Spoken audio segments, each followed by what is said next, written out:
నా ప్రియమైన హిందూ సోదరులారా, మీరెందుకు పీర్ల పండుగ చేస్తున్నారు? ఒక్కసారి మీరు ఆలోచించండి. ఈ పీర్ల పండగ యొక్క వెనక ఉన్న అస్సలు యొక్క చరిత్ర ఏమిటి? అసలు ఇమాం హసన్ హుసేన్ ఎవరు? ఫాతిమా ఎవరు? అలీ ఎవరు? ప్రవక్త ముహమ్మద్ సల్లల్లాహు అలైహి వసల్లం వారు ఎవరు?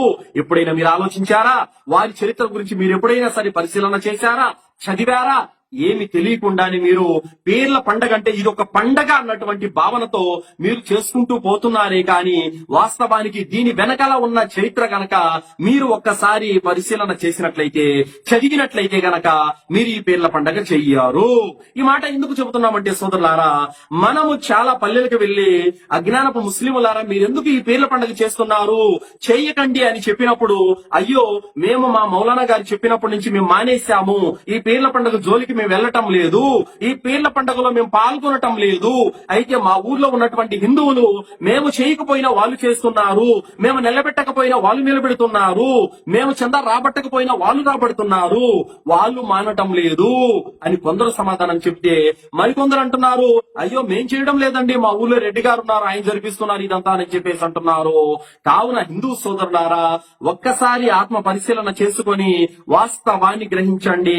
అసలు పీర్ల పండగ వెనక ఉన్నటువంటి వాస్తవం, మొహర్రం 10వ తేదీన కర్బలా మైదానంలో ఏమి జరిగిందో మీకు గనక వాస్తవం తెలియాలంటే ఈ వీడియో కింద నేను ఇమాం హసన్ హుసేన్ రదియల్లాహు అన్హు యొక్క చరిత్ర, కర్బలా మైదానంలో జరిగినటువంటి చరిత్ర గురించి మీకు పూర్తి సమాచారం ఈ వీడియోలో ఉంది, మీరు తప్పనిసరిగా చూడండి. కావున నా ప్రియమైన హిందూ సోదరులారా, ఏదైతే రాగి, ఇత్తడి, ఆ యొక్క సిల్వర్ రేకుల పేర్లతో మీరు ఇమాం హసన్ పేరు పెట్టి, ఇమాం హుసేన్ పేరు పెట్టి, ఫాతిమా పేరు పెట్టి, అలీ పేరు పెట్టి, ఏదైతే మీరు ఆ పంజాలను నిలబెట్టి మెరవణ తీస్తూ ఆ రోజున ఊరేగింపులు చేస్తూ మీరు అగ్ని గుండాలు తొక్కుతున్నారో, వాస్తవానికి ఇది దైవ కార్యం అంత మాత్రం కాదు, ఇది శైతాను యొక్క కార్యము. వాస్తవానికి మొహర్రం 10వ తేదీన కర్బలా మైదానంలో ఇమాం హుసేన్ రదియల్లాహు అన్హు వారి యొక్క మరణం ఎంత భయానకంగా జరిగిందో, ఎంత భయంకరంగా జరిగిందో మీకే గనక తెలిస్తే మీరు బాధపడతారు, మీరు ఈ సంబరాలు జరుపుకోరు. అలాగని చెప్పి ఆయన మరణాన్ని గుర్తు చేసుకుంటూ ఏడవటము, దుఃఖించడము, శోకాలు చేయడం కూడా ఇస్లాంలో నిషేధమే.